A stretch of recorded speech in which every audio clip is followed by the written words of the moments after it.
Hello दोस्तों, आपका स्वागत है हमारे चैनल में। अगर आप पहली बार हमारा वीडियो देख रहे हैं तो सब्सक्राइब जरूर करें और लास्ट तक जरूर देखें।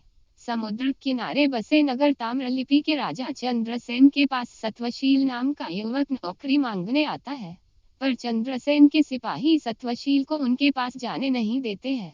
सत्वशील हमेशा इसी ताक में रहता है कि किसी तरह राजा से मिला जाए। एक दिन राजा की सवारी जा रही होती है। गर्मी अधिक होने के कारण राजा चंद्रसेन को बहुत तेज प्यास लग जाती है। बहुत खोजने पर भी उन्हें पानी नहीं मिलता।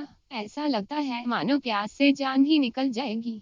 तभी उन्हें मार्ग में खड़ा एक युवक दिखता है। वह कोई और नए सत्वशील ही रहता है, जो जानबूझकर पहले से राजा के मार्ग पर मौजूद रहता है। उसे देख राजा उससे पानी मांगते हैं। सत्वशील फौरन राजा की प्यास बुझा देता है और साथ ही खाने के लिए उन्हें फल देता है।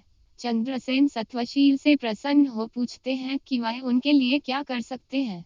सत्वशील मौका देख अपने लिए नौकरी मांग लेता है। राजा चंद्रसेन उसे काम दे देते हैं और कहते हैं कि वो उसका उपकार याद रखेंगे। धीरे धीरे सत्वशील राजा का करीबी बन जाता है। एक दिन राजा उससे कहते हैं कि हमारे नगर में काफी बेरोजगारी है और पास में एक टापू काफी हरा भरा है। अगर उस टापू पर जाकर खोज की जाए तो हो सकता है हमारे नगर के लोगों के लिए वहां कोई अवसर निकल आए। सत्वशील तुरंत खोजबीन करने का बीड़ा उठा लेता है और राजा चंद्रसेन से एक नाव और कुछ सहयोगी प्राप्त करके समंदर में टापू की और निकल पड़ता है। टापू के पास पहुंचते ही सत्वशील को एक झंडा पानी में तैरता नजर आता है। उसे देख सत्वशील तुरंत हिम्मत करके पड़ताल करने के लिए पानी में कूद पड़ता है। सत्वशील अचानक खुद को टापू की जमीन पर पाता है, जहां एक सुंदर युवती संगीत सुन रही होती। वह उस टापू की राजकुमारी होती है और उसके आसपास अन्य युवतियां भी होती है। सत्वशील उसे अपना परिचय देता है और राजकुमारी सत्वशील को भोजन करने का प्रस्ताव देती है और खाने से पहले एक पानी के छोटे तालाब में स्नान करने को कहती है। सत्वशील जैसे ही पानी में नहाने जाता है, वह खुद को ताम्रलिप्ति के महल में राजा चंद्रसेन के पास पाता है और इस चमत्कार को देख चंद्रसेन भी चकित रह जाते हैं।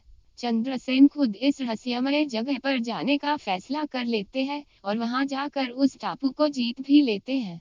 उस टापू की राजकुमारी विजेता चंद्रसेन को उस टापू का राजा घोषित करती है। जीत की खुशी में राजा चंद्रसेन उस राजकुमारी से सत्वशील का विवाह कराने का आदेश दे देते हैं और उस क्षेत्र की रक्षा और प्रतिनिधित्व का भार सत्वशील को सौंप देते हैं। इस तरह चंद्रसेन सत्वशील के उपकार का बदला चुकाते हैं। इतनी कहानी बताकर बेताल चुप हो जाता है और राजा विक्रम से प्रश्न करता है कि दोनों में से अधिक बहादुर कौन था, सत्वशील या टापू जीतने वाला राजा चंद्रसेन। राजा विक्रम तुरंत उत्तर देते हैं कि सत्वशील अधिक बहादुर था, क्यों न कि जब टापू के पास उसने पानी में झंडा देखकर छलांग लगाई, तब वह वहां की स्थिति से अनजान था। वहां मौत का खतरा भी हो सकता था, पर राजा चंद्रसेन तो पूरी बात जानता था और वह सेना की मदद से जीत हासिल कर पाया। इसलिए सत्वशील अधिक बहादुर था। एक बार फिर राजा विक्रम के मुंह खोलते ही बेताल उड़ गया और पेड़ पर जाकर उल्टा लटक गया।